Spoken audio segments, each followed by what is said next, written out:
이 그림은 가나 혼인잔치의 배경을 그린 그림인데요. 이탈리아 그 베로네라는 그 유명한 화가가 그린 그림입니다. 가로가 9m, 세로가 6m 되는 그런 그림이고요. 그리고 등장인물도 132명 정도나 이렇게 등장되는 참 기적적인 그 장면의 그런 그 그림이죠. 그리고 이 그림의 배경은 그 이탈리아 베르노치 16세기에 그 베르노치 배경으로 그랬다고 합니다. 그러니까 그 밑에 그 복장도 그 귀족 출신 그 베네치아의 그런 그 의복이라고 그러고요.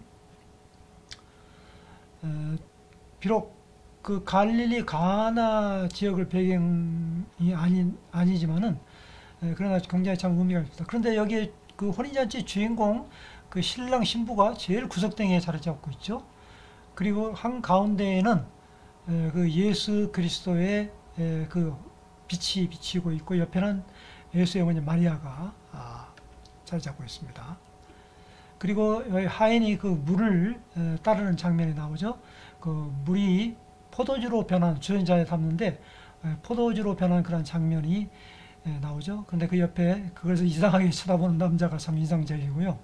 그 다음에 그 예수님의 그 머리 위에는 막 그 잔치에 쓰일 고기를 자르는 그러한 그 모습도 나옵니다. 굉장히 분주한 모습이죠. 근데 이것은 그 예수 그리스도의 나중에 십자가에서 죽을 그 성만찬에서 의미하는 살과 그 다음에 피, 밑에 검은 그 병에는 예수님께서 흘리실 그 피, 그걸 의미한다고 합니다. 굉장히 참 영적인 의미로 잘 그려졌다고 볼 수가 있겠죠. 그리고 이 악단의 그 얼굴 밑에는 그 이제 그 추가로 그려놓은 그림인데 그 왼쪽에 있는 그 하얀 옷을 입은 사람이 그 그림을 그린 베르네라고 합니다. 그리고 저 오른쪽에 지금 그 화가들 그 친구들 화가들이라고 그러고요. 굉장히 참 그 결혼 잔치에 좀 풍성스러운 참 그러한 그 분위기를 잘 연출했다고 보고요. 그 다음에 그 테이블의 한 가운데 그 모래시계가 나와 있죠. 이것은 이제 곧 잔치가 끝나간다는 그러한 의미를 나타내고 있습니다. 그래서 이 세상의 그 잔치는 잠깐이지만 다시 오실 예수 그리스도께서 초소를 예비하시고 우리와 함께할 그러한 그 어린 양의 혼인 잔치는 영원하다는 것을 좀 묵시적으로 이렇게 암시하는 그러한 아주 참 유명한 작품을 우리가 감상을 했습니다.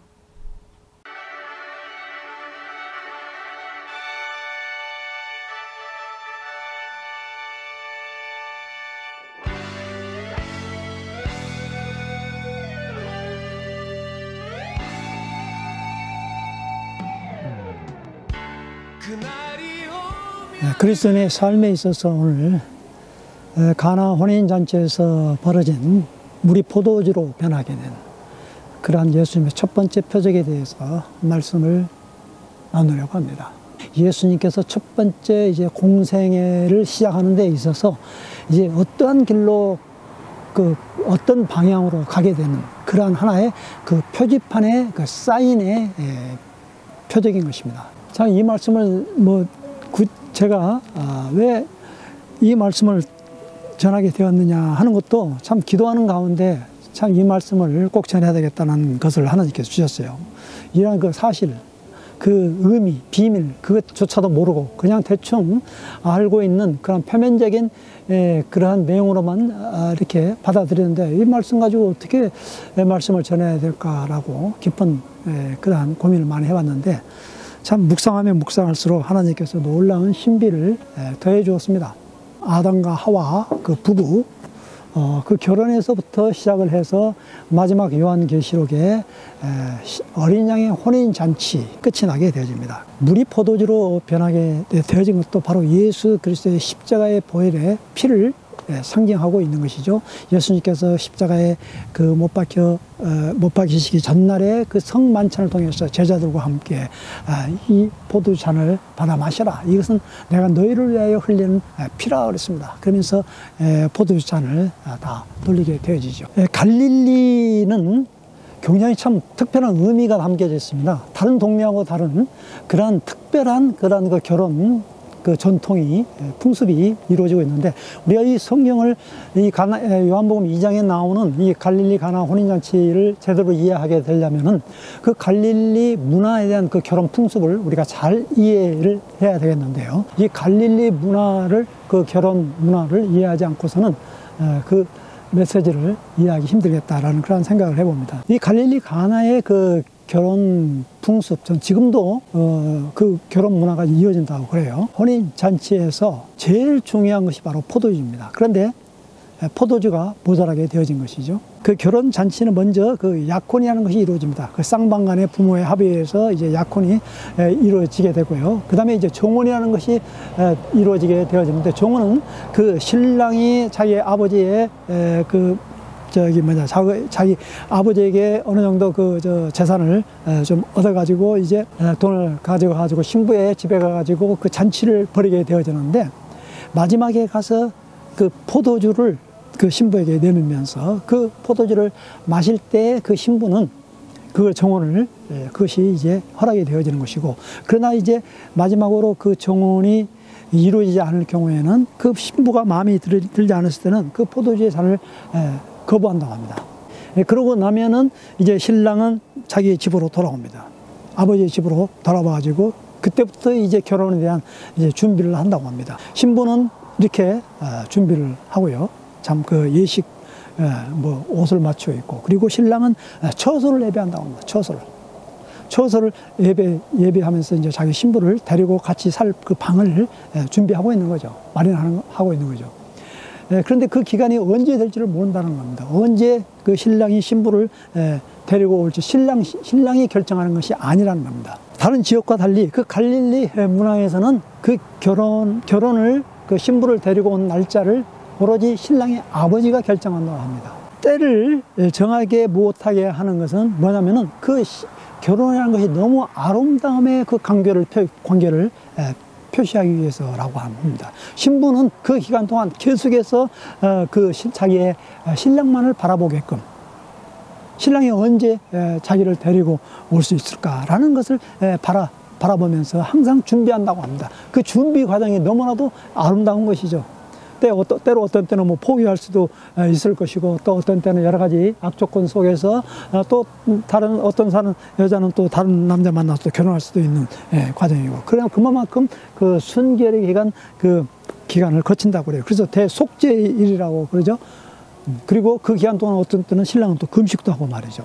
신랑이 이제 신부를 이제 아버지의 명령이 떨어졌습니다. 데리고 와라. 그럴 때 이제 신랑은 그 친구들과 함께 나팔을 불면서 이제 신부를 데리고 온다고 합니다. 그 신부를 이제 자기 집에 데리고 올 때 그 과정도 참 굉장히 아름답죠. 가마에 태워서 말이죠. 공중에 들려 올라가는 그런 그 기분을 느끼면서 그때 그 모습, 신랑과 신부의 그 만나는 그 모습이 얼마나 참 부부의 아름다운 그 관계의 모습인지 모릅니다. 그만큼 기다린 만큼, 외로운 만큼 그 그리움이 더 컸고 더 아름다움이 더 크게 보였던 것이죠. 이제 신랑이 신부를 자기 집에 데려와서 이제 그 잔치에 연회를 베푼다고 하는데, 그것도 한밤중이라고 그래요. 한밤중. 그 마태복음 25장에는 도적같이 임한다고 그러지 않습니까? 그러고 나서 그 연회에 들어오게 되면은 이제 그 문이 닫혀져 버리고 만다고 그래요. 그 동네 사람들이 더 이상 이제 들어올 수 없다고 합니다. 그 연회. 결혼식이 의미하는 바는 바로 예수 그리스도께서, 그래서 신랑 대신 예수 그리스도를 우리가 어떻게 고대하고 어떻게 맞이하는가, 그 재림의 관계를 말씀하고 있는 것입니다. 그래서 이 가나 혼인잔치에서 그의 영광을 나타내시고 제자들이 믿었다고 그랬습니다. 11절에 보면. 그러면서 그 가나 혼인잔치 통해서 제자들이 그 의미를 깊이 깨닫게 되어졌던 것은 바로 무엇이냐는 겁니다. 바로 예수님께 그 제자들도 갈릴리 사람이에요. 갈릴리 사람. 그 갈릴리 가나에서 그 일을 행했지 않습니까? 결혼 예시. 그 주님이 다시 오실 때에 우리가 얼마만큼 준비를 했느냐에 따라서 그 영광스러운 잔치에 참여하게 되어진다는 겁니다. 얼마나 그 아름다운 장면입니까? 우리 신앙생활이 우리 믿는다는 것이 이 재림에 대한 신앙이 없으면 참 별로 의미가 없는 것 같아요. 그냥 뭐 이 세상에서 그냥 뭐 이렇게 잘 먹고 잘 살다 그냥 갔다라고 이렇게 끝날 수가 있는데, 마지막에 가서 회복의 잔치가 바로 그 재림에서 이루어지게 된다라는 이야기죠. 너무나도 그 광경이 아름답지 않습니까?